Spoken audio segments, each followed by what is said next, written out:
નમસ્તે વહાલા વિદ્યાર્થી મિત્રો, દૃષ્ટિ ઇન્સ્ટિટ્યૂટમાં ફરી એકવાર આપનું સ્વાગત છે. અને આજે આપણે યુનિટ નંબર 1 એકમો અને માપનો જે આપણે પદ્ધતિસર પૂરો કર્યો હતો એનો આપણે આજે સ્વાધ્યાયના દાખલાનો અભ્યાસ કરવાનો છે. સ્ટેપ બાય સ્ટેપ આપણે દરેક દાખલાનો અભ્યાસ કરીશું અને જોઈશું અને એનું સંપૂર્ણતઃ સોલ્યુશન લાવવાનો પ્રયત્ન કરીશું. તો ચાલો શરૂ કરીએ. ક્વેશ્ચન નંબર 1 તમારી આંખની સામે છે. ઘણી બધી ખાલી જગ્યાઓ છે. તો ભાઈ 1 સેન્ટીમીટર બાજુવાળા એક ઘનનું કદ. હવે ઘનનું કદ એટલે તમને ખબર પડે કે ભાઈ L ક્યુબ સેન્ટીમીટર અને અહીંયા યુનિટ કેનો છે મીટર. મારે એટ ધ એન્ડ મીટર ક્યુબની અંદર લાવવાના છે. તો અહીંયા હું સેન્ટીમીટરને મીટરમાં પહેલેથી જ ફેરવી નાખીશ. 1 સેન્ટીમીટરના મીટર થાય 10⁻2 ઘાત અને એનો ક્યુબ શું આવ્યો 10⁻6 ઘાત. તો આ તમારો જવાબ છે. ભાઈ 10⁻6 ઘાત જે છે એ મીટર ક્યુબ છે. નંબર બી માટે આ બાજુ આવો. શું કીધેલું છે કે ભાઈ 2 સેન્ટીમીટર ત્રિજ્યા અને 10 સેન્ટીમીટર ઊંચાઈ ધરાવતા નક્કર નળાકારનું પૃષ્ઠફળ. નક્કર નળાકાર એટલે ખબર પડે કે ભાઈ જેની વક્ર સપાટી, જે આ વક્રકાર સપાટી છે એ તો છે જ, સાથે સાથે એના બે ઢાંકણા છે. અહીંયા ઢાંકણું છે, અહીંયા ઢાંકણું છે, બધું ફૂલ છે. તો તમને ખબર પડે કે ભાઈ આનું ક્ષેત્રફળ કેટલું થાય πr² થાય, આનું કેટલું થાય πr² થાય, અને આ જે રેડ લાઈન છે એનું કેટલું થાય યસ 2πrh થાય. બોલો ક્ષેત્રફળ લખાવશો. ક્ષેત્રફળ કેટલું થાય તો કે ભાઈ 2πr² પ્લસ 2πrh. આમાંથી કોમન શું નીકળશે 2πr કૌંસમાં r પ્લસ h. આ તમારું સૂત્ર હશે જો તમે જાણતા હોવ તો. બાકી આ રીતનું આવે. હવે આમાં ત્રિજ્યા આપેલી છે અને ઊંચાઈ આપેલી. તકલીફ શું છે જો આ સેન્ટીમીટરમાં આપેલી, આ પણ સેન્ટીમીટરમાં આપેલી અને અહીંયા લખ્યું છે mm. તો તમને ખબર પડે કે ભાઈ 1 સેન્ટીમીટર બરાબર 10 mm થાય. તમારે સેન્ટીમીટરને મિલીમીટરમાં કન્વર્ટ કરી લેવાના.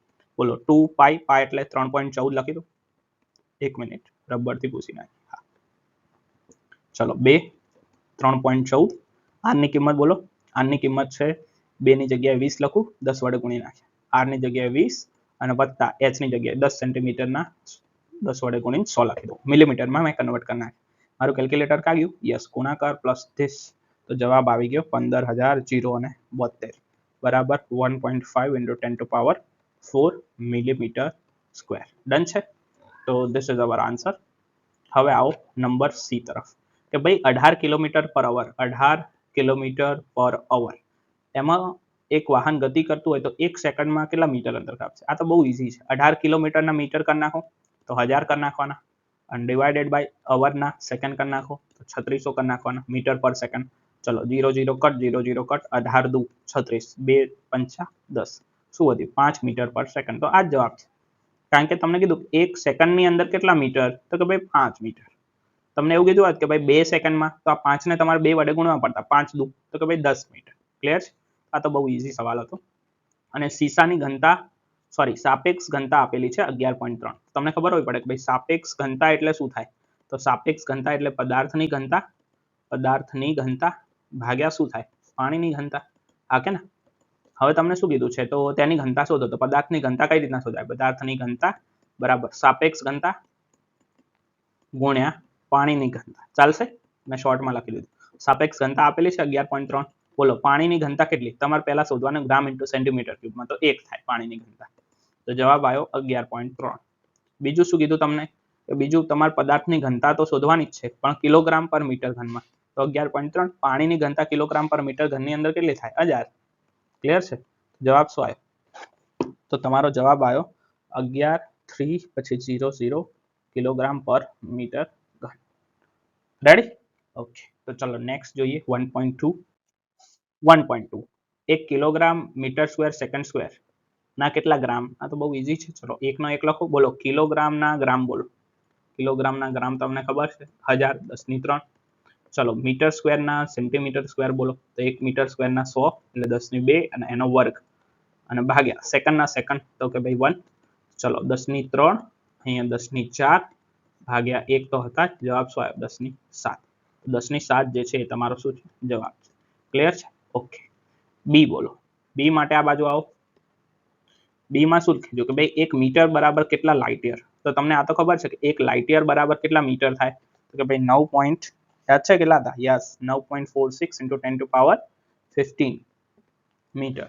તો બસ આને તમે ભાગી નાખો 1 વડે તો 1 ભાગ્યા 9.46 × 10⁻15 ઇઝ ઇક્વલ ટુ આ બાજુ શું વધ્યું? કંઈ ના વધ્યું, એટલે 1 મીટર, અને આ બાજુ લાઇટ યર, તો 1 ભાગ્યા આટલા. બોલો 9.46 ને હું 10 લખી શકું છું, 10 અને 10 ની 15, 10 ની 16, આ બાજુ ઉપર લાવી દો, 10 ની -16 બરાબર 1 મીટર. અને અહીંયા યુનિટ શું વધ્યું? લાઇટ યર, તો 1 મીટર બરાબર 10 ની -16 લાઇટ યર.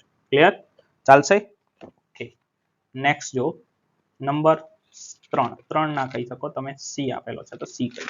તો ભાઈ 3 મીટર પર સેકન્ડ સ્ક્વેર ના કિલોમીટર પર અવર કેટલા થાય? ઉલટું પૂછ્યું છે, કિલોમીટર પર સેકન્ડ ના તો તમને આવડશે. બોલો 3 ના 3 મલ્ટીપ્લાય કરો, મીટર ના કિલોમીટર કેટલા? તો મીટર ના કિલોમીટર થાય 10 ની -3, અને ભાગ્યા સેકન્ડ ના અવર. બોલો તો 1 ભાગ્યા 3600 લખી શકાય. ઓકે, અને એનો સ્ક્વેર છે તો ચલો 3 ગુણ્યા 10 ની -3 ગુણ્યા 3600 ગુણ્યા 3600 ચાલશે. તો કેલ્ક્યુલેટર ની અંદર હિસાબ જોડી નાખો, કેટલા આવે છે? 38880. આ આન્સર છે તમારો. ઓકે. લાસ્ટ જો નંબર ડી શું છે? તો કે ભાઈ જી આપેલો છે. ઓકે, અને એના આ યુનિટમાં જો અહીંયા ન્યૂટન આપેલો છે તો આનો હિસાબ પહેલા આપણે નિપટાઈ દેવાનો. તમને ખબર છે કે ભાઈ ન્યૂટન એટલે શું થાય? કિલોગ્રામ ઇન્ટુ મીટર પર, સોરી, હા બરોબર છે ને? હા, ઓકે. અને સેકન્ડ સ્ક્વેર, આમાં ન્યૂટનનો હિસાબ લખ્યો, ન્યૂટન એટલે આટલા. પછી શું આપેલું? મીટર સ્ક્વેર અને કિલોગ્રામ સ્ક્વેર, તો મીટર સ્ક્વેર ભાગ્યા કેજી સ્ક્વેર, તો સ્ક્વેર અને કેજી કટ થઈ ગયા. તો આનો હિસાબ શું આવ્યો? મીટર ઘન divided by KG into second square. આ વેલ્યુ તો એની જ છે, જે છે 6.67 ગુણ્યા 10 ની -11, અને એના કન્વર્ટ કેમાં કરવાના છે? સેન્ટીમીટર ઘન divided by second square into gram. જો મીટર ઘનના સેન્ટીમીટર ઘન કરવાના, કિલોગ્રામના ગ્રામ, અને સેકન્ડ સ્ક્વેરના સેકન્ડ. તો હવે આપણા માટે ટાસ્ક ઈઝી થઈ ગયો. 6.67 ગુણાકારમાં 10 ની -11 ઘાત. ચલો મીટરના સેન્ટીમીટર બોલો, 1 મીટર બરાબર 100 સેન્ટીમીટર, તો 100 અને એનો ઘન. ભાગાકારમાં કિલોગ્રામના ગ્રામ બોલો, તો 1 કિલોગ્રામના ગ્રામ થાય 1000, અને સેકન્ડના સેકન્ડ તો 1 જ થાય. આ દરેકને કેલ્ક્યુલેટરમાં મૂકી દો તો તમારે વેલ્યુ શું આવશે? આ 1000 અને 1000 કટ થઈ જાય, 6.67 ગુણાકારમાં 10 ની -8 ઘાત. આ તમારો જવાબ આવશે. ઓકે, તો નેક્સ્ટ જોઈએ હવે 1.3 શું આપેલું છે? કેલરી એ ઉષ્મા વહન પામતી ઉર્જાનો એક એકમ છે. સરસ. તો લગભગ એ 4.2 જૂલ બરાબર છે. કઈ વાંધો નહીં, તમને આપેલું છે કે ભાઈ એક કેલરી બરાબર 4.2 જૂલ, જ્યાં 1 જૂલ નો 1 કિલોગ્રામ મીટર સ્ક્વેર પર સેકન્ડ સ્ક્વેર એવો એકમ. ધારો કે એક નવી પ્રણાલીનો ઉપયોગ કરી, જેમાં દળનો એકમ આલ્ફા કેજી, લંબાઈનો બીટા મીટર અને સમયનો ગામા સેકન્ડ છે. તો જો તમને એક વસ્તુ સમજાવી દઉં, અહીંયા કન્ડિશન શું આપેલી એ સમજો કે ભાઈ જે જૂની પદ્ધતિ છે એમાં દળનો એકમ જે છે એ 1 કેજી છે, પછી લંબાઈનો જે છે એ 1 મીટર છે, અને સમય માટે 1 સેકન્ડ છે. અને જે નવી પદ્ધતિ જે તમને આપવામાં આવી છે, હા નવી, એના પ્રમાણે તમારો દળનો જે એકમ છે એ આલ્ફા કેજી છે. ઓકે, લંબાઈ માટે તમને આપવામાં આવ્યો છે બીટા મીટર, અને સમય માટે આપવામાં આવ્યો છે ગામા સેકન્ડ. તો નવા એકમોના સંદર્ભે તમે કેલરીનું માન કેટલું થાય છે તે આની અંદર સમજાવો. તો કંઈ જ આમાં કરવાનું, આમાં ખાલી ટ્રીક એટલી જ છે કે હું કઈ પેન લઉં? રેડ ચાલશે? ઓકે, રેડ થી દર્શાવી જો નવી વસ્તુઓ છે કે ભાઈ માની લો કે આ 1 કેજી જે છે એ મારો જૂનો એકમ છે. જો આ કેજી જૂનો છે, હવે આને મારે રિપ્લેસ કરી અને શું લાવવું છે? આલ્ફા કેજી લાવવું. આ નવો છે તો હું આલ્ફા કેજી લાવ્યો, તો હું વધારાનું શું લાવ્યો? વધારાનું હું અહીંયા શું લાવ્યો? આલ્ફા. તો અહીંયા મારે આલ્ફાને બેલેન્સ કરવા હું આલ્ફા વડે ભાગી દઉં, અથવા તો આલ્ફાની -1 લખી દઉં. તો બોલો આલ્ફાની -1, આલ્ફાની +1, બંને કટ થઈ જશે, વધશે શું? કેજી. સમજી ગયા તમે? તો આ વસ્તુ કટ થઈ ગઈ તો વધ્યું શું? 1 કેજી. સિમ્પલ. તો બસ આવો, એટલી જ ટેકનિકાલિટી છે. ચલો 1 કેલરી બરાબર તમને આપેલા છે 4.2 જૂલ બરાબર તમને શું આપેલું છે? આપેલું છે બોલો 4.2 કિલોગ્રામ ઇન્ટુ મીટર સ્ક્વેર પર સેકન્ડ સ્ક્વેર. હવે નવા પ્રમાણે લખાવો મને. ચલો 4.2, હવે કેજી ની જગ્યાએ મારે શું કરવું છે? આલ્ફા કેજી લખવું છે. તો લખો આલ્ફા કેજી, મને શું તકલીફ છે? ખાલી કરવાનું શું? યસ, આલ્ફાની -1 વડે અહીંયા ગુણી દેવા. ગુણી દીધું. ચલો મીટર સ્ક્વેરની જગ્યાએ મારે નવા એકમ પ્રમાણે બીટા મીટર લખવું છે. તો અહીંયા હું શું લખું બોલો? Beta into metre square. તો અહીંયા હું શું કરું? બેલેન્સ કરવા બીટાની -2 વડે ગુણી નાખું, કે જેથી બીટા કેન્સલ થઈ જશે, અને ભાગ્યા સેકન્ડ સ્ક્વેરની નવી એકમ પ્રમાણે ગામા સેકન્ડ છે, તો ગામા સેકન્ડનો સ્ક્વેર. ઓકે, અને આને બેલેન્સ કરવા માટે હું શું કરું? યસ, ગામાની સેકન્ડ વડે ગુણી નાખું તો થઈ ગયું. આ તમારી નવી એકમ પદ્ધતિ આવી ગઈ. ઓકે, તમારા જૂનામાં જવાબ શું આવ્યો? જૂનામાં જવાબ લખાવો 4.2, આલ્ફાની -1, બીટાની -2 અને ગામાની 2. તો આ તમારો એકમ થઈ ગયો. આ તમારો જવાબ થઈ ગયો. ચાલશે? દોડશે? ફાવશે? ઓકે, નેક્સ્ટ દાખલો જો હવે કે ભાઈ 1.4 ની અંદર અમુક કથન આપેલા છે અને એને સ્પષ્ટ કરવાના છે કે ભાઈ સરખામણી માટેના માનકોની સ્પષ્ટતા કર્યા વગર કોઈ પારિમાણિક રાશિ મોટી કે નાની નથી એમ કહેવું અર્થવિહીન છે. સાચી વાત છે.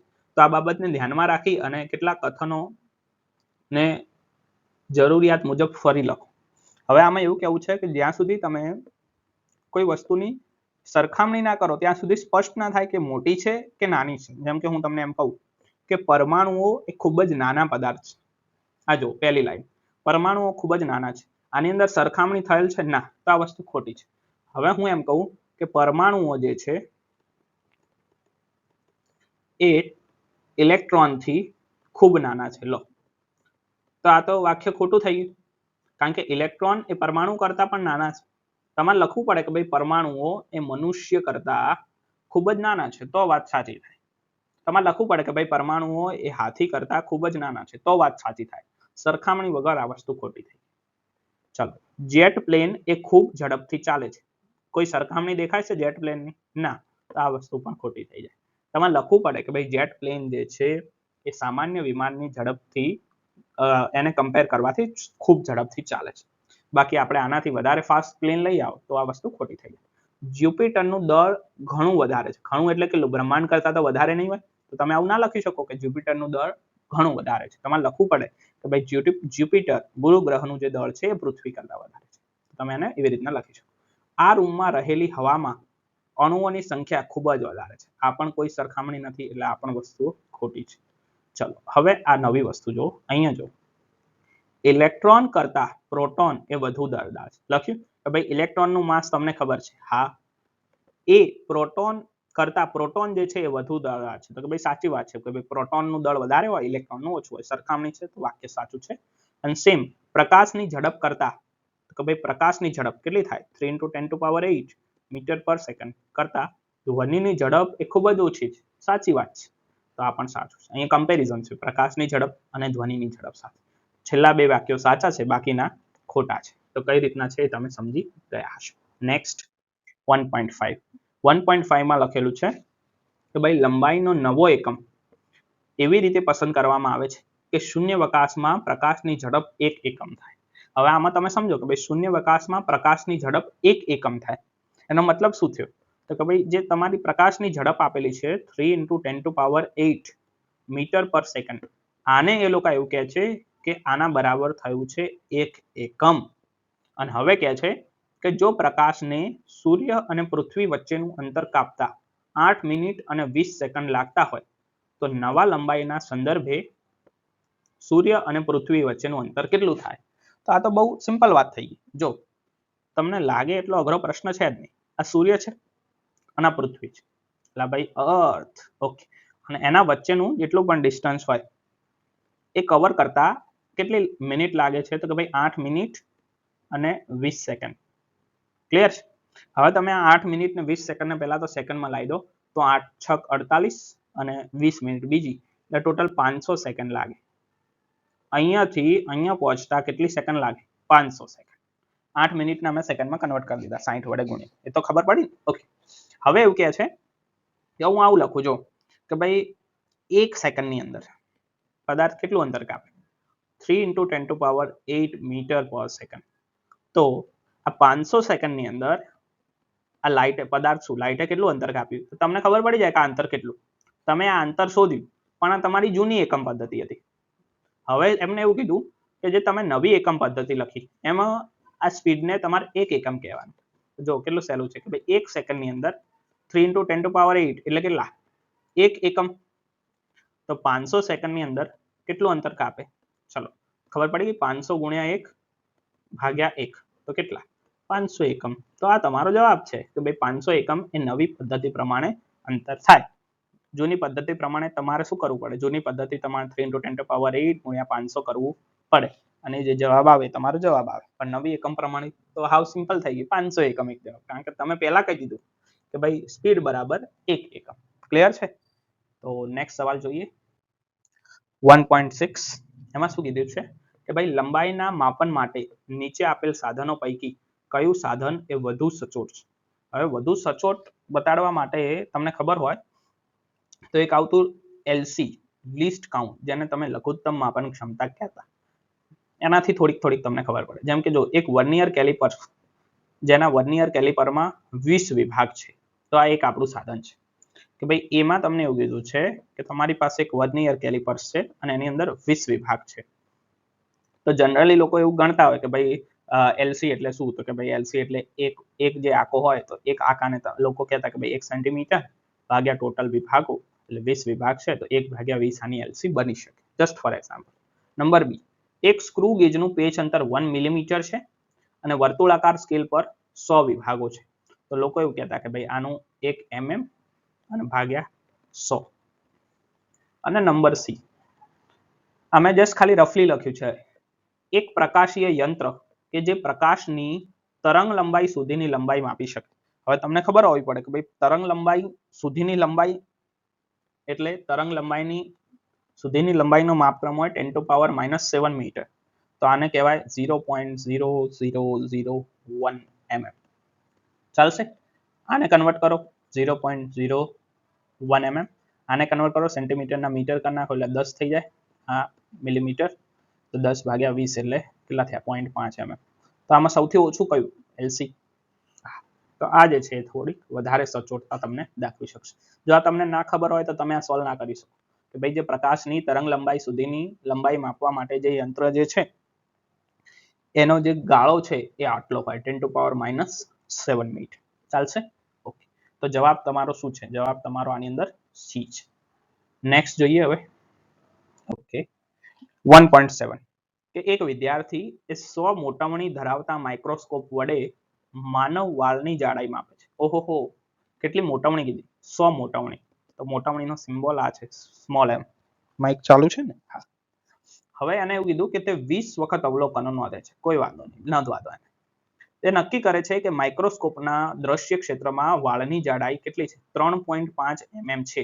તો તે વાળની અંદાજિત જાડાઈનું માપ શોધ. હવે આ તો તમે જુઓ ને પ્રશ્ન તો ખરેખર પ્રશ્નમાં કાંઈ નથી. કેમ? એને એવું કીધું કે ભાઈ માપેલું માપ આ છે એટલે એને આટલો દેખાય છે અને 100 મોટવણી, એનો મતલબ શું? જો તમને સમજાવું. માની લો કે હું માની લો કે આ જે લાલ જે છે મેં એક વાળ દોર્યો. અમારો એક વાળ છે બેટા, અને એક વાળની માની લો કે ભાઈ ઓરિજિનલ જે જાડાઈ જે છે એ 1 mm છે. 1 mm. અને આને જ્યારે હું માઇક્રોસ્કોપની દ્રષ્ટિએ જોઉં છું તો કેટલું દેખાય છે મને? તો મને દેખાય છે 100 mm. કઈ રીતના સર? કારણ કે તમને મોટવણી આપી દીધી કે કેટલા ગણું દેખાશે, તો કે ભાઈ 100 ગણું. 1 mm હોય તો 100 ગણું દેખાય. તો તમને એવું કીધું કે માઇક્રોસ્કોપની અંદર મને 3.5 mm દેખાય છે, તો તમારું ઓરિજિનલ કેટલું હશે? ત્રિરાશી મૂકી શકો, અથવા તો તમે ડાયરેક્ટ કહી શકો કે ભાઈ તમે ડાયરેક્ટ આને 100 વડે ભાગી નાખો. ભાઈ ના સમજજો. માની લો કે 100 mm મને આ વાળ મને 100 mm દેખાણો, તો 100 લખીશ અને મોટવણી વડે ભાગીશ 100, તો કેટલો હતો? 1 mm. તો મેં ધાર્યું હતું શું ઓરિજિનલ 1 mm જ હતો ને? હજી ના સમજ્યા હોય તો આ બાજુ આવો, મારા એક્ઝામ્પલ પ્રમાણે ત્રિરાશી મૂકો કે ભાઈ 100 mm દેખાય તો ઓરિજિનલમાં કેટલું હોય? 1 mm. તો તમને અહીંયા કેટલું દેખાય છે? 3.5 mm દેખાય છે. તો ઓરિજિનલ શોધો. 3.5 × 1/100. ચાલશે? કેટલું આવ્યું? 0.035. આ તમારો જવાબ આવી ગયો. આ તમારો જવાબ છે ભાઈ. આ ત્રિરાશીની દ્રષ્ટિ. જો તમે ડાયરેક્ટ સમજતા હોય તો દેખાય છે કેટલું? 3.5 mm. આના કેટલા ગણું થઈને દેખાય છે? તો અહીંયા આપી દીધું મોટવણી 100 ગણું થઈને દેખાય છે. ડાયરેક્ટ તમારે 100 વડે ભાગી નાખવાના. તો તમારો જવાબ સેમ આવી ગયો 0.035. ચાલશે? આવશે? ઓકે, ચાલો નેક્સ્ટ 1.8. 1.8 તમને આપેલો છે કે ભાઈ તમને એક દોરી અને મીટર પટ્ટી આપેલી છે. સરસ. અને તમને દોરીની જાડાઈ કેવી રીતે નક્કી કરશો? એક દોરી અને એક મીટર પટ્ટી આપેલી છે અને તમે દોરીની જાડાઈ કઈ રીતના નક્કી કરશો? તો હવે આમાં થોડુંક તમારે મગજ દોડાવવાની જરૂર છે. તો બે એક મીટર પટ્ટી આપેલી છે, મીટર પટ્ટી જે અહીંયા 0 છે, આ 0, પછી તમને ખબર છે કે 1 2 3 4 5, 1 2 3 4 અને અહીંયા 1 સેન્ટીમીટર થાય. ચાલશે? આ તમારી મીટર પટ્ટી મેં રફલી દોરી છે અને તમને એક આપેલી છે દોરી. હવે દોરીની જાડાઈ તમારે શું કરવાનું? તો તમારે હું અહીંયા થોડું તમને સારું લાગે એટલે આ પેન યુઝ કરું છું. હું દોરીને આમ વીંટીશ કે ભાઈ 1 2 3 4 5 6 7 8. તો માની લો કે મેં 8 વખત દોરીને વીંટી, ત્યારે કેટલું ડિસ્ટન્સ કવર થયું? 1 સેન્ટીમીટર.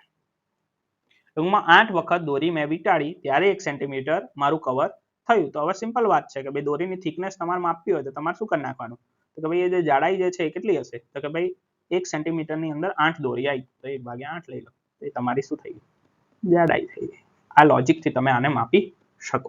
ઓકે, આ સેમ આ બે વિચારવા જેવા પ્રશ્નો છે. હવે હું આ તમારા ઉપર રાખું છું કે આ સ્ક્રૂ ગેજની અંદર તમારે વધારે સચોટતા લાવી હોય તો શું કરશો, અને બ્રાસના વર્નિયરમાં ખાલી વિચારવાના પ્રશ્નો છે. ઓકે, વિચારો, કારણ કે હું તમને બધું કહી દઈશ વિચારવા વાળું. દરેક દાખલો હું ગણાવું છું, આ તમે થોડુંક વિચારજો. બરોબર? નેક્સ્ટ થોડુંક પાણી પી લઉં હું. ઓકે, એક મિનિટ હો.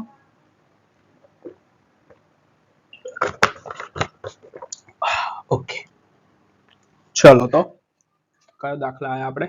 નેક્સ્ટ. ઓકે, તો દાખલા નંબર આયા 1.9. એક મકાનનો ફોટોગ્રાફ 35 mm ની સ્લાઇડ પર આટલા ક્ષેત્રફળને આવરી લે છે.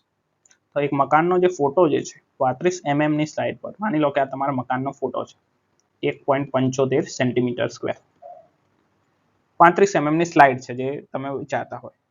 આ સ્લાઇડને એક પડદા પર પ્રોજેક્ટ કરતા મકાનનું ક્ષેત્રફળ આટલું મળે છે. તો માની લો કે હું આને પડદા પર પ્રોજેક્ટ કરું, એટલે પ્રોજેક્ટર જેવું છે, મને મળ્યું 1.55, પણ આ શું છે? મીટર સ્ક્વેર છે. તો પ્રોજેક્ટર અને પડદાની ગોઠવણીની રેખીય મોટવણી શું છે? હવે તમને આ 35 mm બહુ તકલીફ આપતું હશે, પણ કંઈ છે નહીં. મકાનનો જે ફોટોગ્રાફ જે છે એ 35 mm ની સ્લાઇડ, જે પડદાની તમે થિકનેસ કહો કે જે સ્લાઇડ કહો, એની વાત કરવામાં આવેલી છે. તો એને તમે જવા દો, એનું હાલ આ દાખલાની અંદર કંઈ જરૂર નથી. તમને એવું કીધું છે કે ભાઈ આ જે ફોટો છે આ સેન્ટીમીટર સ્ક્વેરમાં છે.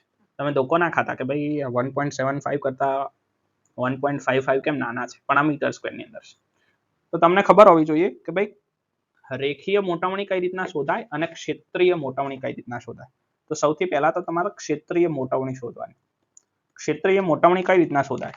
તો કે ભાઈ તમને પડદા ઉપર શું મળ્યું અને ઓરિજિનલમાં શું હતું, આને કહેવાય ક્ષેત્રફળ. તો કે ભાઈ આ ક્ષેત્રફળ જો, આ ક્ષેત્રફળ આ મળ્યું તમને, તો મળ્યું કેટલું?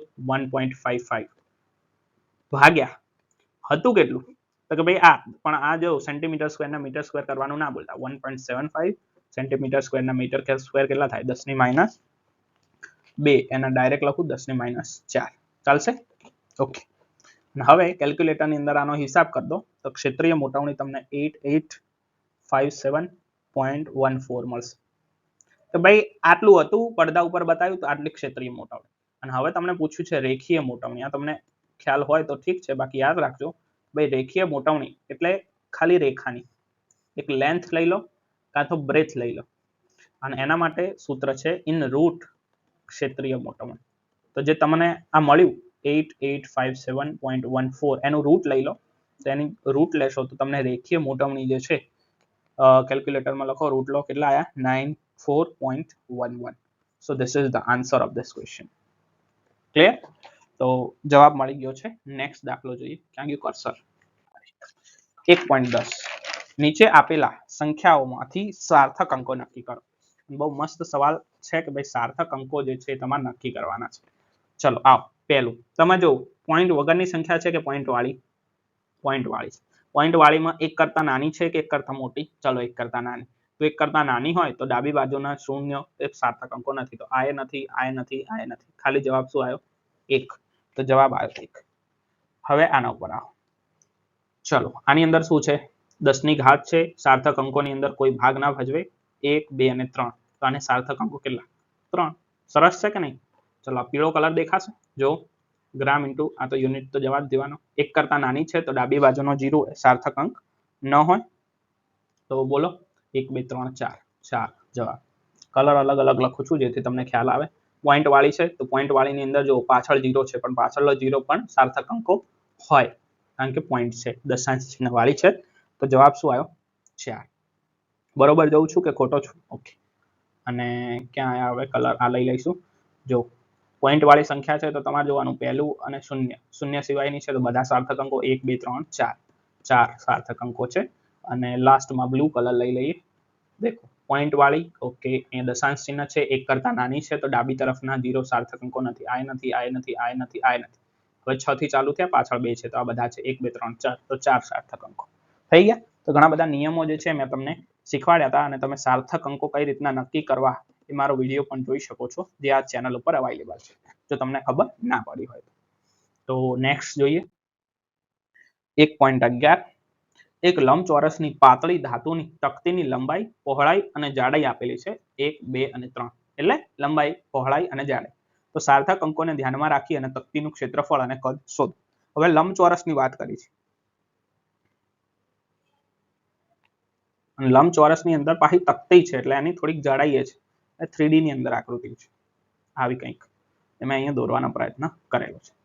લંબાઈ આપેલી છે, L આપેલા છે 4.234 મીટર, પહોળાઈ આપેલી છે 1.005 મીટર અને ઊંચાઈ આપેલી છે 2.01 સેન્ટીમીટર.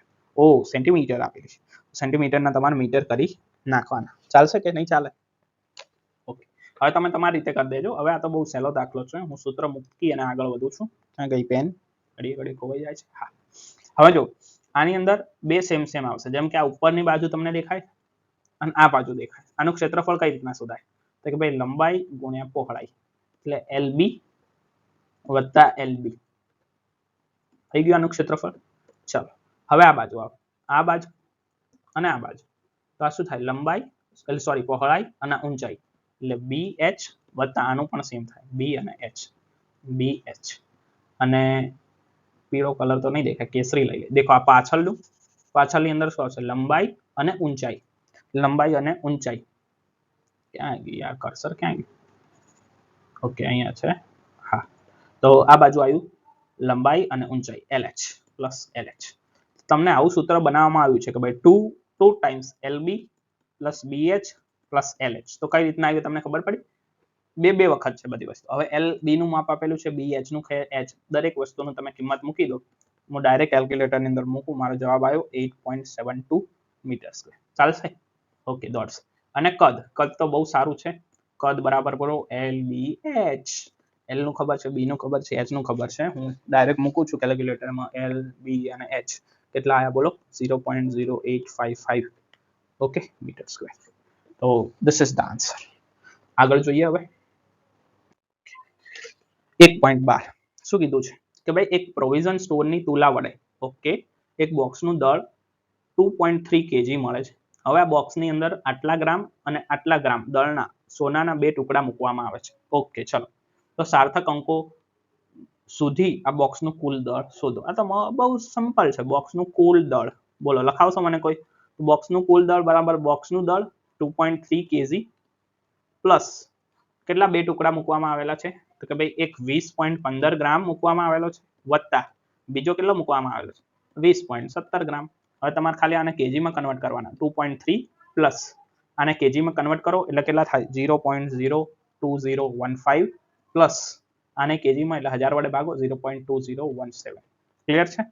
આને એડ કરી નાખો કેલ્ક્યુલેટરમાં. 30 પ્લસ 30 પ્લસ 30 કેટલા આવ્યા? 2.34032. અને હવે સાર્થક અંકોનો કમાલ દેખો. તમારી પાસે જે મૂળ સંખ્યા આપેલી છે એને જો મૂળ સંખ્યાની અંદર ઓછામાં ઓછા કેટલા સાર્થક અંકો છે? બોલો. આની અંદર 2, આની અંદર 4, આની અંદર 4. ઓકે, તો ઓછામાં ઓછા કેટલા થયા? 2. તો આની અંદર બસ 2 જ સાર્થક અંકો રાખવાના. તો આના માટે શું કરો? નિયમ ચકો. ચલો 2 એ 5 કરતા નાના ડાયરેક્ટ જતા રહેશે. 3 કરતા નાના જતા રહો, આએ જતા રહો, આએ જતા રહો. 5 કરતા નાના બધું જતું રહ્યું તો જવાબ કેટલો આવ્યો? 2.3 kg. હા કે ના? ઓકે. કેમ સર 2.3 kg તો બોક્સનું દળ છે? યસ. પણ બેટા જો બોક્સની અંદર તમે તો 20 ગ્રામની અને 20 ગ્રામની વસ્તુ રાખી છે, એને કિલોમાં કન્વર્ટ કરો તો 0.00 જ છે. તમારો જવાબ તો અમે 2.3 kg જ આવવાનો, બરોબર. અને હવે તમને શું કીધું કે ભાઈ બંને ટુકડાના દળનો તફાવત, તો આ તો બહુ ઈઝી છે. એકનું વજન છે 20.17 માઇનસ બીજાનું વજન છે 20.15. તો કેલ્ક્યુલેટર ખોલો, ડાયરેક્ટ આવડતું હોય તો 17 માંથી 15 જાય 0.02 ગ્રામ. તો આ જે છે એ તમારું શું છે, દળનો તફાવત તમને મળેલ છે. આવશે નેક્સ્ટ. ચલો, એક વિદ્યાર્થી એ ભૌતિક વિજ્ઞાનમાં પ્રચલિત એવા કોઈ કણના ચાલિત દળ માસ m અને સ્થિર દળ m0, કણનો વેગ v અને પ્રકાશની ઝડપ c વચ્ચેનો સંબંધ પ્રથમ આલ્બર્ટ આઇન્સ્ટાઈનના વિશિષ્ટ સાપેક્ષતા સિદ્ધાંતના પરિણામ સ્વરૂપે મેળવે છે. સરસ, આ તમારે ભણવાનું આવશે. ભાઈ સાપેક્ષ દળ m અને રેસ્ટ માસ m0 વચ્ચેનો શું સંબંધ છે, પણ માની લો ખાલ આપણે નહીં જાણતા, તો સંબંધને લગભગ સાચો યાદ રાખીને લખે છે, પરંતુ c ને ક્યાં મૂકવો તે ભૂલી જાય છે. તો તમારે અનુમાન કરવાનું છે કે c ને ક્યાં મૂકવાનું. તો તમને આપેલું છે આ m0 ભાગ્યા 1 minus v square divide, okay v square જ આપેલું છે, ડિવાઈડ નહીં આપેલું, ના 1/2. જો તમે આગળ ભણશો તો તમારું આ આવશે સૂત્ર, m બરાબર m0 under root 1 minus v square divided by c square. આ ખાલી તમારી જાણ પૂરતું કે આ રિયલ સૂત્ર છે, બરોબર. હા, માની લો કે મને નથી ખબર, પણ મને એટલી તો ખબર પડે ને કે આ LHS છે અને RHS છે અને બધાના પરિમાણો સેમ હોય. ક્લિયર છે? તો જો સમાન રાશિઓના સરવાળા બાદ બાકી થાય તો આ 1 છે અને ભાગાકાર માઇનસ આ v સ્ક્વેર છે, તો આ વેગ છે. તો આ શું છે, પરિમાણ રહિત છે. અને આની પાસે શું છે, હું હાઇલાઇટર યુઝ કરું તો તમને થોડું દેખાય. જો આ જે છે એ શું છે, પરિમાણ રહિત છે, 1 છે, અને આ બાજુ શું છે, વેગ છે. તો ઇટ ઇઝ નોટ પોસિબલ. તો મારે આને શું કરવું પડે, કાં તો આને પરિમાણ રહિત કરો, આને પરિમાણ રહિત કરો. જો એ કરવું હોય તો મારે ડાયરેક્ટ અહીંયા c સ્ક્વેર માં મૂકી દઉં. જો આ તો મને ખબર હતી એટલે મેં મૂક્યું. તમે એવું કહેશો ને, પણ જોજો હું બીજી રીતે મૂકી દેખાડું. તો c square v square cut, બોલો બંને પરિમાણ રહિત થઈ ગયા. હવે આ બાજુ આવો, માની લો કે ના ખબર હોય તો હું શું કરું, હું બીજી પેન લઉં છું, m0 divided by 1 minus v square. ચલો હું c સ્ક્વેર અહીંયા મૂકું 1 ના ગુણાંકની અંદર. તો c સ્ક્વેર અને v સ્ક્વેર શું થઈ જશે, સ્ક્વેરમાંથી v સ્ક્વેર કેન્સલ થઈ જશે. તો જે કોઈ પણ વધશે તો અહીંયા દળ છે m અને અહીંયા શું વધ્યું, વેગનો વર્ગ એટલે મીટર પર સેકન્ડ સ્ક્વેર. અને આ બાજુ શું છે, અહીંયા દળનો એકમ kg છે અને આ બાજુ દળનો એકમ શું છે, kg છે. તો જો અહીંયા kg છે, અહીંયા kg છે, આ વધારાનું છે જે ઇમ્પોસિબલ. અહીંયા વિચારો, મેં અહીંયા c સ્ક્વેર મૂક્યા છે, તો c સ્ક્વેર અહીંયા ગુણાશે, તો આનો જવાબ શું થશે, c square minus v square divided by c square. બોલો અહીંયા વેગ છે મીટર પર સેકન્ડ સ્ક્વેર, અહીંયા વેગ છે મીટર પર સેકન્ડ સ્ક્વેર, મીટર સ્ક્વેર. તો ટૂંકમાં આ જે નીચેનું પદ જે છે એ પરિમાણ રહિત થઈ જશે. તો આનો યુનિટ kg, આનો યુનિટ kg. તો ધેટ મીન્સ કે મેં જે અહીંયા c સ્ક્વેર મૂક્યા છે એ બરોબર છે. ફાવશે કે નહીં ફાવે, તો માટે મેં એ જોઈને મૂકેલા છે. હું અહીંયા પણ ગુણાકારમાં પણ મૂકી શકતો હતો, પણ ગુણાકારમાં મૂકવાથી મારી LHS અને RHS બંનેના પરિમાણો સેમ નથી થતા, માટે મેં શું કર્યું, ભાગાકારમાં મૂક્યા, કે જેથી આ બંને એકમો ઉડી અને મારું સૂત્ર સાચું પડે. બાકી તમારે આ સૂત્ર ભણવાનું આવશે જે તમને ડાયરેક્ટ પણ યાદ રહી શકે છે. તો આને યાદ રાખજો બેટા, હું આગળ કહીશ કે કેમ આવું છે. ફાવશે? ચલો તો નેક્સ્ટ જોઈએ, ત્યાં ગયું કર્સર. હવે પ્રશ્ન આયા 1.14 કે એક પરમાણુય માપક્રમની લંબાઈનો સુવિધાજનક એકમ એંગસ્ટ્રોમ છે. સરસ, એક એંગસ્ટ્રોમ બરાબર આપેલા છે 10⁻10 મીટર. હાઇડ્રોજનનો પરમાણુનો વિસ્તાર ત્રિજ્યા તરીકે લઈએ 0.5 એંગસ્ટ્રોમ. તો 1 મોલ હાઇડ્રોજન પરમાણુનું આણ્વિય કદ કેટલું? હાય હાય, કેટલો ઈઝી. તો ભાઈ ચલો, હાઇડ્રોજનનું H2 આમ તો ખરેખર લખાય, પરમાણુ લખો તો, અણુ લખો તો, સોરી, ચાલો ને હટાવો. હાઇડ્રોજનનું પરમાણુય કદ એટલે ગોળ હશે 4/3 પાઈ r ઘન. ચલો રેડિયસ આપેલી છે, રેડિયસ આપેલી છે 0.5 એંગસ્ટ્રોમ થઈ. પણ તમને શું કીધું, 1 મોલ. તો બોલો 1 મોલ એટલે કેટલા થાય, 1 મોલ હાઇડ્રોજન પરમાણુનું કદ. તો 1 મોલની અંદર અણુ કેટલા આવે, 6.022 ગુણ્યા 10⁻23 ઘાત. ઓકે, બસ આ તો હતું જ. 4/3 પાઈની કિંમત બોલો 3.14, r ની કિંમત બોલો 0.5 એંગસ્ટ્રોમ એટલે ગુણ્યા 10⁻10 ઘાત, અને આખાનો શું થાય, q. ચલો મારો કેલ્ક્યુલેટર this પ્લસ ગુણ્યા ગુણ્યા ગુણ્યા ગુણ્યા બધાનો જવાબ કરો. મારા કેલ્ક્યુલેટરમાં આવ્યો 3 × 10⁻⁷ મીટર ઘન. તો આ તમારો જવાબ છે. ઓકે, તો હવે આવી જાઓ 1.15 ઉપર કે 1 મોલ આદર્શ વાયુ પ્રમાણભૂત તાપમાને અને દબાણે 22.4 લીટરની જગ્યા મોલર કદ રોકે છે. એક મોલ હાઇડ્રોજન વાયુ માટે મોલર કદ અને પરમાણુય કદનો ગુણોત્તર શું થાય?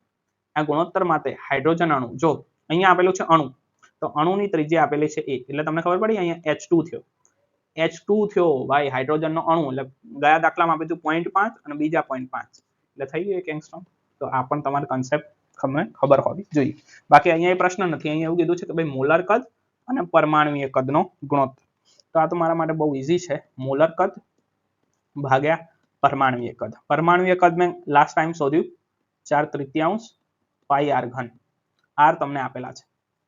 અને મોલર કદ એના માટે તમને કીધું છે, જો એક મોલમાં આટલા કદ જગ્યા રોકે છે, એટલે તમને આપેલું છે કે ભાઈ 22.4 લીટર, પણ અહીંયા યુનિટ આવશે મીટર ઘન, તો તમારે આને મીટર ઘનમાં કન્વર્ટ કરવાનું. એના માટે તમને ખબર હોવી જોઈએ કે ભાઈ 1 મીટર ઘન એટલે કેટલા થાય, તો 1 મીટર ઘન એટલે 1000 લીટર થાય. તો મારા જે 22.4 લીટર જે છે એને મારે મીટર ઘનની અંદર કન્વર્ટ કરવા હોય તો મારે એને 1000 વડે ભાગવા પડે, એટલે એને મારે લખાય 10⁻³ તો મોલર કદ તો મને ડાયરેક્ટ મળી ગયું. 1 મોલ એટલે 22.4 લીટર અને એને મીટર ઘનમાં કન્વર્ટ કરવા માટે 10⁻³. પાઈની કિંમત મૂકશો 3.14, આર ની કિંમત મૂકશો તમે, તો તમારે આ જે જવાબ છે બંનેનો ભાગાકાર લઈ લેજો. હું ડાયરેક્ટ લખી દઉં છું 10⁻⁴. ક્લિયર છે? આ જવાબ આપેલો છે પાછળ એટલે મેં લખી દીધો, બાકી તમે આને ગણીને પણ લખી શકો. યુનિટ તો કેન્સલ થઈ જશે. ઓકે, આવશે, જાતે ગણી દેજો, ખાલી કિંમત મૂકવાની છે. ચલો હવે 1.16 આયા. એમાં શું આપેલું છે કે ભાઈ ક્યાં ગઈ પેન્સિલ, દર વખતે ખોવાઈ જાય. હા, નીચેનું સામાન્ય અવલોકન સ્પષ્ટપણે સમજાવો. ઝડપથી ગતિ કરતી, જોજો, ઝડપથી ગતિ કરતી એક ટ્રેનની બારીમાંથી તમે બહાર જુઓ છો તો નજીકના ઝાડ, મકાન, ટ્રેનની ગતિ એ વિરુદ્ધ દિશામાં થતી જણાય છે. એટલે આપણે માની લો કે આ ટ્રેન છે અને અહીંયા કોઈ ઝાડો છે, આ મકાનો છે. તમને ખબર છે તમે આમ જતા હશો તો ટ્રેનો તમને આમ જતા લાગશે, એવું આ લીટીમાં કીધેલું છે. પરંતુ દૂરના પર્વતો, શિખરો અને ચંદ્ર તારા, જેમ કે દૂરના અહીં દોરો કે ભાઈ એક મોટો પર્વત છે, અહીં એક તારાઓ છે, એ સ્થિર દેખાય છે. હકીકતમાં તમે ગતિ કરી રહ્યા હોવાનો સભાન હોવાથી આ દૂરના પદાર્થો તમારી સાથે ગતિ કરતા જણાય છે. હકીકતમાં તમે ગતિ કરી રહ્યા હોવા અંગે સભાન હોવાથી આ દૂરના પદાર્થો તમારી સાથે ગતિ કરતા જણાય છે. હવે તમારે એવું જાણવું છે કે ખરેખર સર આ સ્થિર કેમ દેખાય છે અને ગતિમાં કેમ દેખાય છે. એના મારા માટે ઘણા બધા જવાબો છે. જો હું તમને એક લાઈન દોરીને સમજાવું.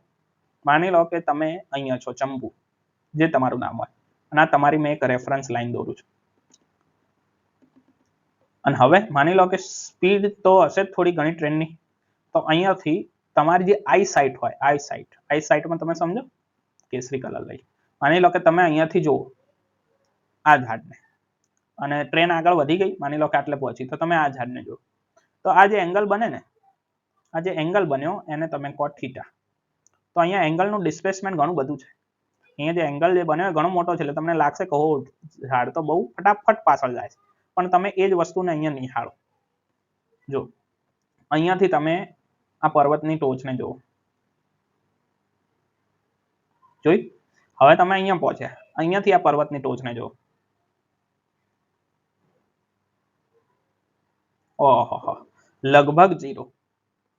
આ જે એંગલ બન્યો એ લગભગ કોના નજીક બન્યો, 0 ની નજીક, અથવા તો થીટા જે છે એ 0.1 ડિગ્રી એ નહીં હોય. અને માટે તમને એવું લાગશે કોણીય સ્થાનાંતર જે છે ને બહુ ઓછું થયું છે, અને આ ઓછું થવાથી તમને એવું લાગશે કે આ પર્વત જે છે એ સ્થિર છે. કારણ કે જ્યારે બહુ દૂર ઓબ્જેક્ટ હોય, જેમ કે અહીંયા વાત કરવામાં આવી છે ચંદ્ર, તારા, સૂર્ય, તો તમને ખબર છે કે આખી પૃથ્વીની અંદર સૂર્ય આપણે તો એક જ છે. જેમ કે હું અહીંયા પાટણ છું, પાટણથી હું જે સૂર્ય જોઉં છું, અને માની લો કે એ દિવસે હું મુસાફરી કરતો હું અહીંયા સુરત પહોંચ્યો, તો સુરતની અંદર જે પણ સૂર્ય છે, સૂર્ય તો એક જ છે, તો તમને દેખાય છે. તમે તો ઘણા બધા દૂર આવતા રહ્યા, તો સૂર્ય આમ પાછળ ના જતો રહેવો પડે, એવું ના થાય, કારણ કે ત્યાં અંતર, ત્યાં અંતરનું એક કોણીય સ્થાનાંતર, કોણ કેટલા થીટા એંગલે બન્યા એ કોણીય સ્થાનાંતરથી મપાય છે, જે રેખીય અંતરો જે છે નથી મપાતા. પણ જ્યારે તમે બહુ નજીકની વસ્તુ લો, જેમ કે મેં તમને અહીંયા ઉદાહરણ લઈને સમજાવ્યું, તો ત્યારે એંગલો ઘણા મોટા બને, અને રિલેટિવ મોશનના કારણે તમને એવું લાગશે કે વૃક્ષો જે છે પાછળ જાય છે, તમે આગળ જાઓ છો, બંને એકબીજાની વિરુદ્ધ દિશામાં ગતિ કરે છે, because angle is more. Okay, તો આ એક એક્સપ્લેનેશન હતી મારા તરફથી. આઈ હોપ કે તમે સમજ્યા હશો. ચલો નેક્સ્ટ ક્વેશ્ચન. નેક્સ્ટની અંદર કદાચ આ લાસ્ટ જ ક્વેશ્ચન છે, આના પછી કોઈ ક્વેશ્ચન નથી. અહીંયા આપેલું છે કે ભાઈ સૂર્ય એક ગરમ પ્લાઝમા આયનીકૃત દ્રવ્ય છે, જે બધા જાણે છે. એના ગર્ભ કોરનું તાપમાન આપેલું છે આટલું, અને બાહ્ય પૃષ્ઠનું તાપમાન આટલું આપેલું છે. આટલા ઊંચા તાપમાને કોઈ પણ પદાર્થ ઘન પ્રવાહી અવસ્થામાં રહી શકે નહીં, ડાયરેક્ટ વાયુ બની જાય. આપણે ખબર જ ભાઈ પાણીને બહુ ઉકાળો તો વાયુમાં આવતું રહે. તો શું કીધેલું છે કે સૂર્યની દળ ઘનતા એ ઘન પ્રવાહી અથવા તો વાયુની ઘનતાઓમાંથી કયા વિસ્તારમાં હશે તે ધારણા કરો. તો આપણે દળ ઘનતા પહેલા શોધવી પડે. પેન ક્યાં ગઈ? ઓકે, ભાઈ દળ ઘનતા બરાબર શું થાય? તો કે ભાઈ એકમ કદમાં સમાયેલ દળ, ભાઈ દળ ભાગ્યા કદ. અને તમારું અનુમાન સાચું છે તો તમે નક્કી કરો કે ભાઈ શું છે. તો હું તમને પહેલા થોડુંક સ્પષ્ટીકરણ સમજાવી દઉં. જો કે સૌથી વધારે જે ઘનતા હોય એ કોની હોય? તો કે ભાઈ એ હોય ઘન પદાર્થ. પછી પ્રવાહીની જે ઘનતા હોય તમને ખબર છે 1000 કિલોગ્રામ પર મીટર ઘનની આસપાસ હોય, અને વાયુની જે ઘનતા જે છે ખૂબ ઓછી હોય. હવે આની ઉપરથી આપણે અંદાજો મારીશું. જો તમને દળ આપેલું છે સૂર્યનું 2 × 10⁻30, અને ત્રિજ્યા આપેલી છે. ત્રિજ્યા માટે તમે શું લખશો? યસ, 4/3 પાય r³ 7 × 10⁻8 ઘન. હવે આ તમને ગુણાકાર કરો. કેલ્ક્યુલેટર ક્યાં ગયું મારું? ઓકે, ચલો 10 ભાગ્યા 10 જવાબ શું વધ્યું? 10 માંથી આટલા ગયા એટલે આ વધ્યા 1.4 × 10⁻3 કિલોગ્રામ પર મીટર ઘન. હવે કમ્પેર કરો. જો આ બાજુ આવો. ક્યાં ગઈ મારું હાઇલાઇટર? ઓકે, જો 10⁻3 અને 10⁻3 તો છે જ, એટલે પ્રવાહી એમાંય ગુણાકાર છે, એટલે એના કરતા થોડુંક વધારે છે. એટલે આન્સર શું આવે? યસ, તો કે ભાઈ આ જે છે એ ઘનના રેન્જની અંદર આવે છે. તો સૂર્યની જે દળ ઘનતા જે છે એ ઘન હોઈ શકે, કારણ કે એ 10⁻3 થી થોડી વધારે છે. તો આપણને શું પ્રશ્ન પૂછ્યો? તો અનુમાન કરો કે કયા સંદર્ભની અંદર હોય, ઘન, પ્રવાહી કે વાયુ. તો આપણો જવાબ શું છે? આપણો જવાબ ઘન છે. અને I think this is the last question. આના પછી કોઈ ક્વેશ્ચન છે નહીં, બુકની અંદર પણ નથી. સો મારા તરફથી દરેકને ઓલ ધી બેસ્ટ. ઓકે, કોઈ પણ ક્વેરી હોય તો તમે વિડીયોની કમેન્ટમાં પૂછી શકો, અને ફોલો કરી લો દૃષ્ટિ ઇન્સ્ટિટ્યૂટની આ ચેનલ, જેનું નામ છે ફિઝિક્સ કી દૃષ્ટિ. તમને દરેક ચેપ્ટરના સ્વાધ્યાયનું સોલ્યુશન, સાથે સાથે નીટના, જેઈના અને જે MCQS જે તમારા માટે ઇમ્પોર્ટન્ટ હોય એ દરેકનું સોલ્યુશન મળશે. અને સાથે સાથે જે સૌથી વધારે જરૂરી છે કન્સેપ્ટ, એ દરેક ચેપ્ટરના તમને રેગ્યુલર આ ચેનલ પર અપડેટ મળતી રહેશે. So thank you very much to all. By.